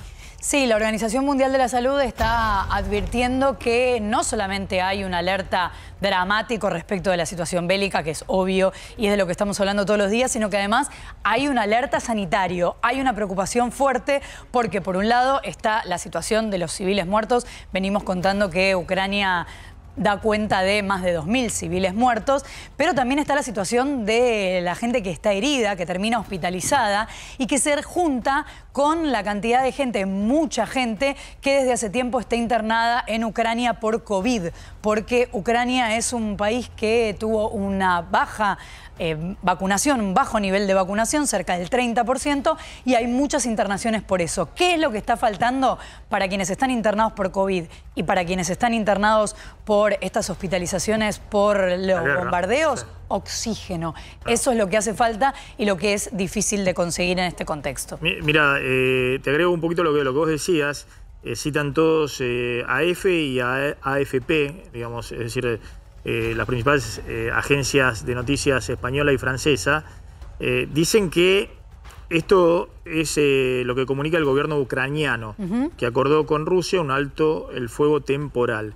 En principio, para abrir corredores humanitarios para poder evacuar civiles, ¿no? Un poco lo que contamos, que mucha gente tampoco se podía evacuar ahora o podía salir de las principales ciudades porque era más peligroso salir que quedarse en sus hogares. Que Recordemos que se habla del éxodo más importante después de la Segunda Guerra Mundial. Hay mucha gente que ya salió, se calcula 1 millón de personas, y lo que dicen Naciones Unidas es que ese número puede llegar a 4 millones. Claro. Así que hay mucha gente que quiere salir. Y el otro comunicado que emite el gobierno es diciendo el acuerdo está cerrado con el Fondo Monetario. El memorándum va a aparecer en las próximas horas. Va a ir el diputado, ¿Estás seguro? El diputado Casaneto de presupuesto hasta último minuto, dijan. Pero dicen que no hay nada que negociar ya, sino que están en la formalidad de imprimir los documentos y dejarlos ahí en el Congreso. Prometen que ahora, que en las próximas horas... No está funcionando bien la impresora. Claro, no está funcionando la impresora a los muchachos. Gracias, Flor. Nos vamos, quédense con con Mariana Contartesi. Perdón, Mariana, estoy abrumado, estoy quemado. Gracias, Robertito. Mirá la pinta de Robertito, está impecable y yo me tengo que arreglar el pelo acá, todo despeinado. Quédense con los chicos, con Roberto Funes y con Mariana Contartesi. Chao, pásenla bien.